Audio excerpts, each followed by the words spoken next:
प्रिय दोस्तों नमस्कार, आपका हार्दिक स्वागत है। देह में बह रही अदृश्य चेतना शक्ति के कई तल है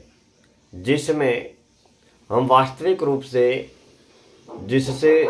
रूबरू या परिचित होते हैं वह है जागृत अवस्था। जागृत अवस्था में हम पंच इंद्रियों के माध्यम से अपने आप को जान पाते हैं, पहचान पाते हैं या फिर हम महसूस कर पाते हैं, हम कार्य कर पाते हैं, अनुभव कर पाते हैं इस जीवन को, इस जीवन के अनुभवों को, इस जीवन की तमाम क्रियाओं को। जैसे हम जो भी कार्य करते हैं तो हम सजग होते हैं, सतर्क होते हैं, होश में होते हैं, क्योंकि हम जो भी कार्य कर रहे होते हैं उसके बारे में हमें पता होता है और जो कार्य कर रहे होते हैं उसका क्या परिणाम होता है उसके बारे में भी हमें खबर होती है। तो इंसान जो जीवन में सबसे ज़्यादा जो जीवन जीता है वो जागृत अवस्था का जीवन जीता है। इसके बाद में चेतना का जो दूसरा तल है वो है नींद की अवस्था। जब हम रात को, शाम को सोते हैं और जागृत अवस्था से फिर धीरे धीरे करके हम नींद में प्रवेश करते हैं, तो चेतना का जो दूसरा जो तल है वो है निद्रा अवस्था। अब निद्रा अवस्था में हमारी जो देह है वो तो बिस्तर पर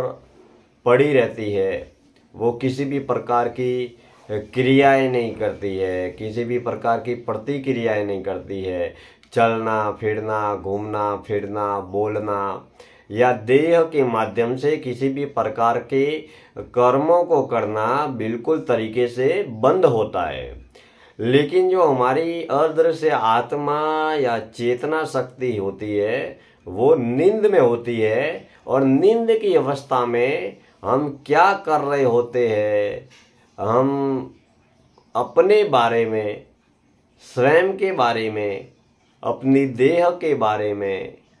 पंच इंद्रियों से प्राप्त होने वाले अनुभवों के बारे में और पूरे संसार के बारे में हम बिल्कुल रूप से, पूर्ण रूप से अनभिज्ञ होते हैं। यह चेतना की दूसरी अवस्था है जिसे हम नींद की अवस्था कहते हैं, और इस अवस्था को भी हम अनुभव तो नहीं कर सकते, लेकिन इस अवस्था में हम प्रवेश जरूर करते हैं। नींद की अवस्था के बाद में जो चेतना की तीसरी अवस्था है वो है सपने की अवस्था। यानी कि जागृत अवस्था से हम नींद की अवस्था में प्रवेश करते हैं, और नींद की अवस्था से ही हम कुछ मिनटों के लिए कभी कभी सपने की अवस्था में प्रवेश करते हैं। अब सपने की अवस्था में हम एक ऐसे अदृश्य संसार में होते हैं कि हम ले रहे होते हैं नींद, लेकिन नींद की अवस्था में ही हम जिस तरीके से वास्तविक असली संसार को देख रहे होते हैं उसी के आधार पर हम नींद में जिस तरीके से चलचित्र देखते हैं, सिनेमा देखते हैं, टीवी देखते हैं, उसी तरीके से हम एक अनूठे संसार को देख रहे होते हैं और हमें लगता है कि हम उसे वास्तविक रूप से देख रहे हैं। और वही सपना जब टूट जाता है और फिर से हम जब सपने से नींद की अवस्था में और नींद से जब जागृत अवस्था में आते हैं तब हमें महसूस होता है कि हम सपने में थे या हम नींद में थे। लेकिन लगभग जो नींद की अवस्था और जो सपने की अवस्था है वो समानांतर ही है। वैसे देखा जाए तो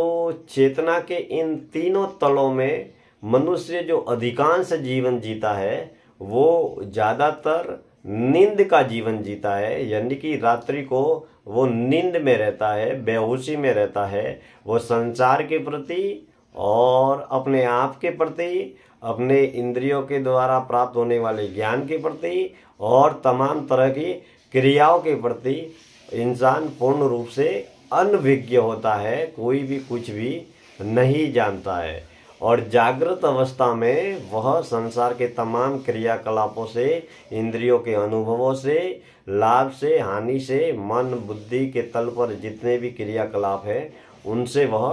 रूबरू होता है। और अमूमन सांसारिक जीवन में जितने भी जो भी लोग हैं वो केवल इन तीन अवस्थाओं से ही गुजरते हैं, उसके आगे बढ़ नहीं पाते हैं। जागृत अवस्था, नींद की अवस्था और सपने की अवस्था, इन तीनों अवस्थाओं में हर व्यक्ति, हर बच्चा अनुभव भी करता है या महसूस भी करता है या तीनों अवस्थाओं से गुजरता है। इन चेतना के अगले तल की यात्रा जो बहुत बड़े ध्यान योगी साधक है,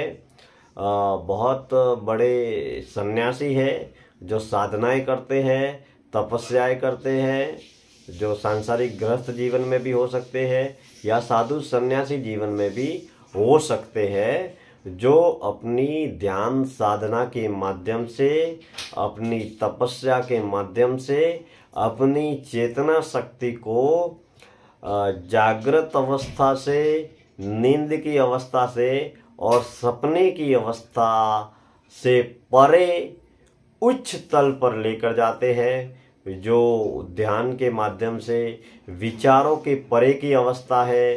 पंच इंद्रियों के ज्ञान से भी परे की अवस्था है, जिसे शाब्दिक अर्थों में हम तुरीय अवस्था भी कहते हैं। लेकिन यह अवस्था तब प्राप्त होती है जब साधक साधना के तप में तपते तपते तपते तपते अपने गुरु के मार्गदर्शन में अपनी चेतना को उन ऊंचाइयों पर लेकर जाता है। जब ध्यान साधना करते करते उसके विचार मुक्त हो जाते हैं, जिस तरीके से वाणी मौन होती है उसी तरीके से उसके विचार भी मौन हो जाते हैं। पंच इंद्रियों से प्राप्त होने वाला ज्ञान भी मौन हो जाता है। तब विचार शून्य की अवस्था उसे प्राप्त होती है और इसके बाद में चेतना जो अगले तल की यात्रा करती है। लेकिन ये वो पड़ाव है जो साधक साधना की तपस्या में तपता है और अपने गुरु के निर्देशन में, अपने गुरु के मार्गदर्शन में जिसका सत्य, ईश्वर या साधना के प्रति अपार और अनंत समर्पण होता है। क्योंकि हमारी देह तो संसार में क्षण भंगुर भी है और देह की एक निर्धारित सीमा है। देह के संसार में रहने की भी सीमा है और देह के तमाम तरह के क्रियाकलाप कार्य करने की भी सीमा है और देह के जो कुछ अनुभव है उसको प्राप्त करने की भी एक निर्धारित सीमा है। लेकिन जो हमारी जो अदृश्य रूप से जो देह में बह रही चेतना शक्ति है, प्राण ऊर्जा है, आत्मा है, उसकी अनंत सीमाएं हैं। वो जिसने इस चेतना शक्ति की शक्तियों को जाना, मन की शक्तियों को जाना, उन्होंने इस देह को साधना में, त्याग में, तपस्या में लगाकर जीवन की तमाम शक्तियों को जाना, जीवन के तमाम रहस्यों को जाना और अपने जीवन को, अपनी देह को, अपनी चेतना शक्ति को साधना में लगाकर, ध्यान में लगाकर संसार की भी खोज की, अपने जीवन की भी खोज की और सत्य और ईश्वर यानी कि अनंत की यात्रा में वो लोग, वो साधक, वो ईश्वर के उपासक सदैव नियमित निरंतर आगे बढ़ते रहते हैं। लेकिन इस यात्रा को जो जारी रखते हैं वही आगे बढ़ पाते हैं, क्योंकि इस देह की, इस संसार में इस देह के रहने की एक निर्धारित समय सीमा है। वो समय सीमा भले ही 50 साल हो सकती है, 60 साल हो सकती है, 70 साल हो सकती है। इस समय के अंतराल के अंदर